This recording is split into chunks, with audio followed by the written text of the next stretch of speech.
Hello, welcome to Womblin. As you can see, I'm out with Mrs. Womble, and we're next to this bit of a hill here. There's a nice church in the background as well.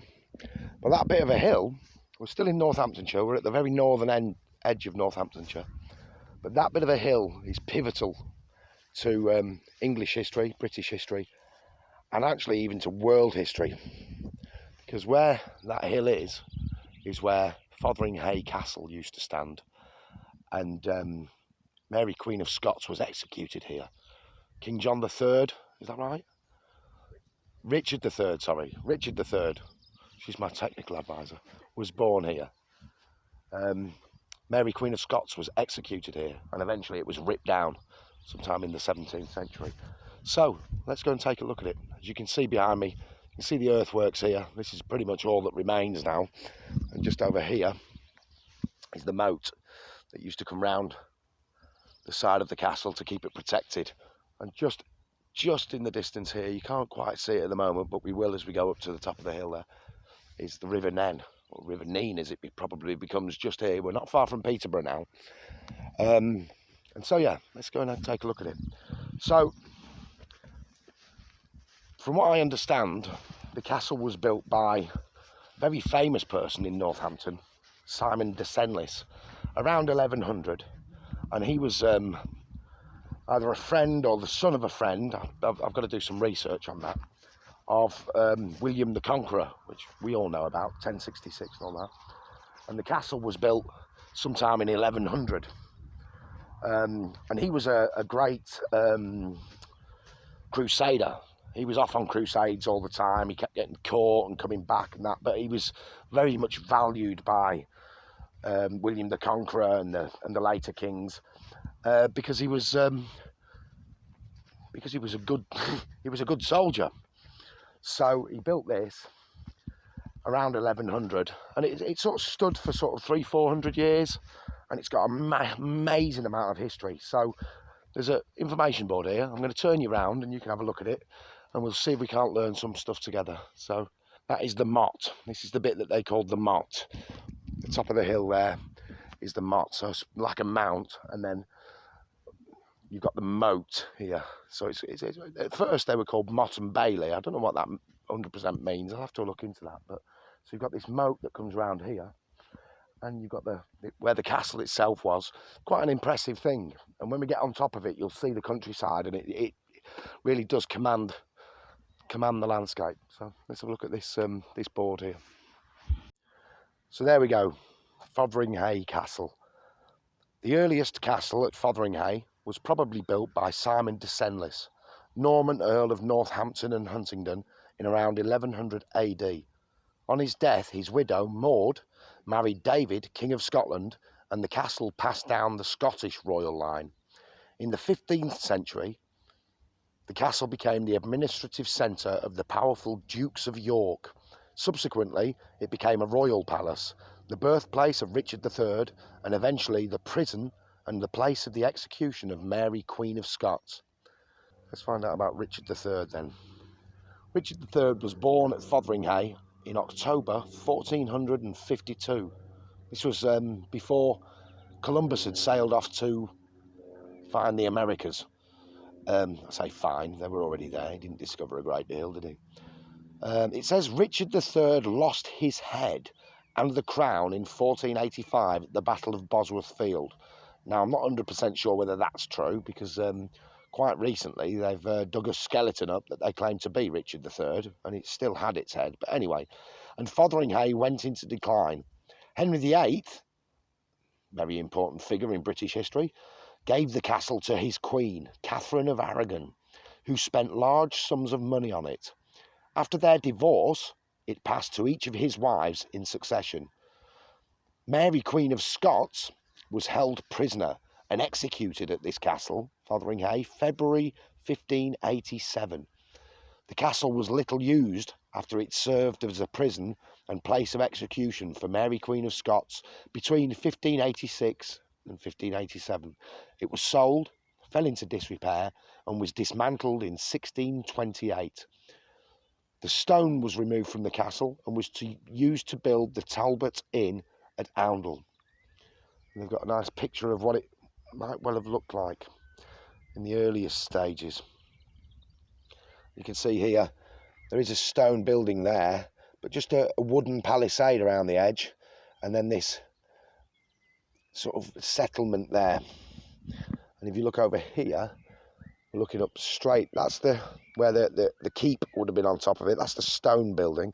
And then over here, the little bit of settlement where the servants and the lesser nobles, I assume, would have stayed when they came to visit. But over time, in 1380, as it says here, it would have become a much more substantial structure. And you can see there a full stone keep and stone curtain walls around it, with this stone passageway, I suppose. I don't know what you'd call that. I'm sure there's a technical term, with these big 2 stone gates here, which would have just been over here somewhere.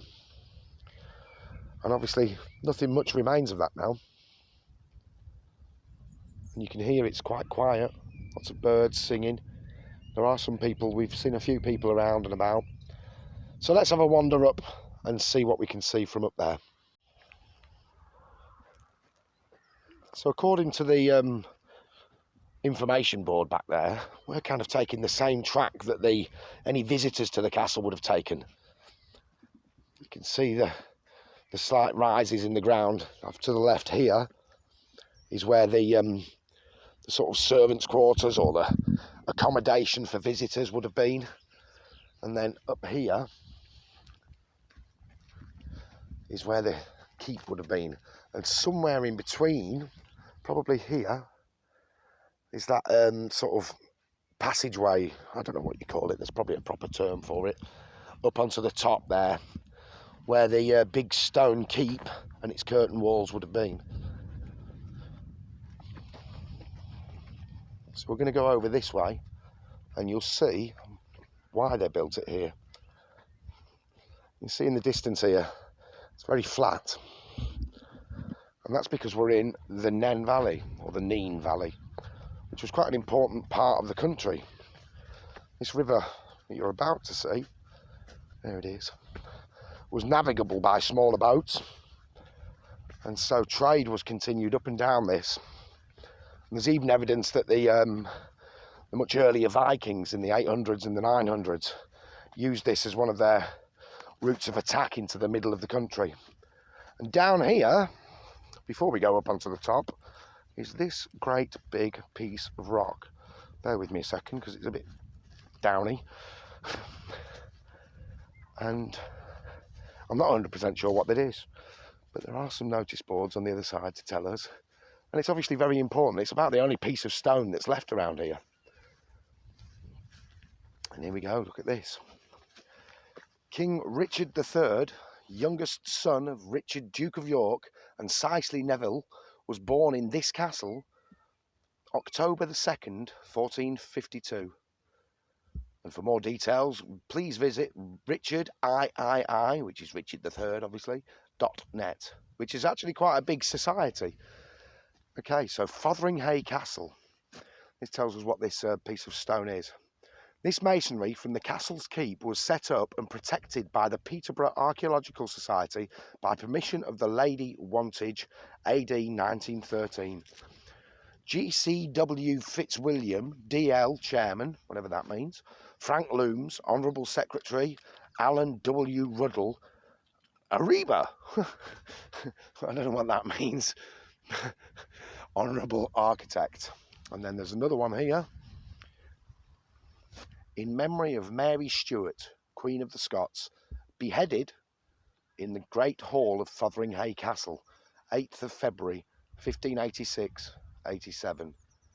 I don't know if they know which year it was, but then I suppose they didn't have calendars and filofaxes and phones back then, so maybe they struggled. This memorial was placed here by the Stuart History Society in 1964, so it doesn't really tell us a great deal about what this big piece of rock is, but it's definitely a piece of rock. And it seems a little bit out of place because the actual castle buildings were up on the top of the hill up here, and we know that there were some bits over here, but yeah, it seems a bit strange to be down here. But like I was saying, you can see how close we are to this river, and it's very quiet now. We came down in summer last year, and there were lots of people playing around, swimming, boating with their little canoes and things, and just genuinely having a good time. And also, you can't see it from here, but we will when we get up to the top. It is navigable by narrowboat. The River Nen is actually quite a navigable river still. And you can see that beautiful bridge over there. I don't know if I can zoom a bit. There you go. Don't know how old that is, but we'll go over and have a look. Still being used by modern traffic, but it is old. So let's go and have a look up the top. So walking up here now is quite easy, but I would imagine back in the 12 and 1300s, if you were walking up here with ill intent, you'd have had archers and people throwing balls and stones and arrows over the edge at you. But this is it now. It's a bit of a lonely hill. There are steps around the other side, but they're actually more difficult to get up than this side. You'll hear me start puffing and blowing in a second because it's a lot steeper than it looks.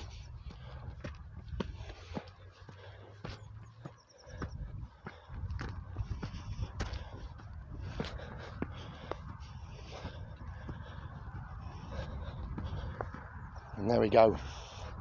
So this is where the Great Keep was, up on top of this this mound. It's a bit of a walk. Beautiful farmhouse down there. And look at the view over this way.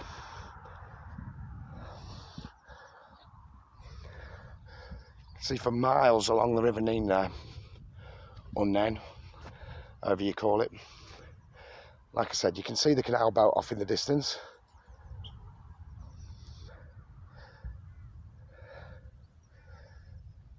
And you can also see some earthworks over in this field, which I'm assuming are probably part of the history, but I'm not 100% sure.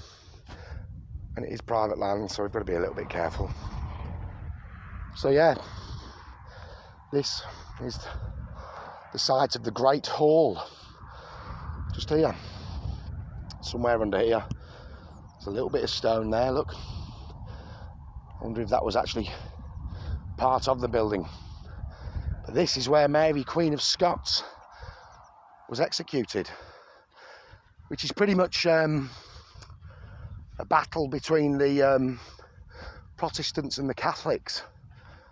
After Henry VIII had declared independence from the papal overlords, if you like, whatever you want to call it, from the Pope, there was a whole lot of fallout from that. Lots of people liked being Catholics in England and Scotland, but lots of people liked the independence of not being a Catholic. Those still wanted to be Christians. And so even the royals started fighting amongst themselves. Never mind the people like Guy Fawkes and that, which is a whole different story, but still based in Northamptonshire, and hopefully I'll get to do that at some point. So yeah, and so obviously the Protestant and the Catholic thing still continues in many ways. If you look at North America, which is a predominantly Protestant country, and then you look into South America with its various countries, which are predominantly Catholic countries now, and the differences between their economies and their worldview and things is quite striking. But yeah, so this is it. This is Fotheringhay Castle. We're going to go and have a look at the church in a minute, because it is a beautiful church. It's a very large church, considering there's not much of a village here. You have to excuse the camera just going in and out of focus. I'm not particularly good with this. Look at those flying buttresses. These are the bits that stick out at the edge that hold the walls up, so that they can have a nice big open space inside. I don't know if we'll get in, but we'll take a look. So I'm going to turn the camera around and say goodbye to you, I suppose. So there we go, Fotheringhay Castle, right in the northern end of Northamptonshire. And like I've said, if you've been listening, or if I've edited it out, absolutely pivotal in English history and furthermore in British history, but even going so far as European history, but then even world history. This little unsupposing mound in Northamptonshire is really, really important. There's nothing of it left now. I think it was 1627 it was wiped off the map because of the, you know, the kings and the lords and whoever was in charge were like, no, we're not having any more of those people. And as you can see, it's just a bit of a lump now. You can see a bit of a, that's all. They didn't bother getting rid of the big mound that had been built. But yeah, this has been here for 900 and something years, and it's seen a lot. And all this landscape here, there's a history to tell as well. So if you can get out and have a look. This kind of history is all around you, and I've only just quickly glossed over it. I don't even pretend to know a great deal about it. I could do lots of research, but if I did too much research, I'd never actually get out of the house. But if you can get out, come and see places like this. I mean, it's not going to go anywhere soon, I don't imagine, because obviously it is protected, ancient scheduled ancient monuments and that kind of thing. I'm coming down the side now, and come and enjoy places like this. We've seen a few people. You probably saw the young couple that were just up here having a bit of something to eat. I think they were doing, having a bit of a picnic. And there was a group of ramblers earlier on. It's important that we get out and don't allow what's going on to take away our freedom to look around and roam around these places. So this is Fotheringhay Castle. I'm sure you could do more research on it. Wikipedia's got some really good entries. History Online, I believe it's called, has got some really good entries about Mary Queen of Scots. And even just the information boards, they give you some information. So yeah, thank you very much for joining me.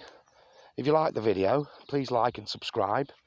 If you want to see more, I don't upload that much, but if you do want to see more, click the bell notification and you'll be informed, hopefully, by YouTube when I do any more. So yeah, just keep on wombling. Thank you very much for joining me. Goodbye.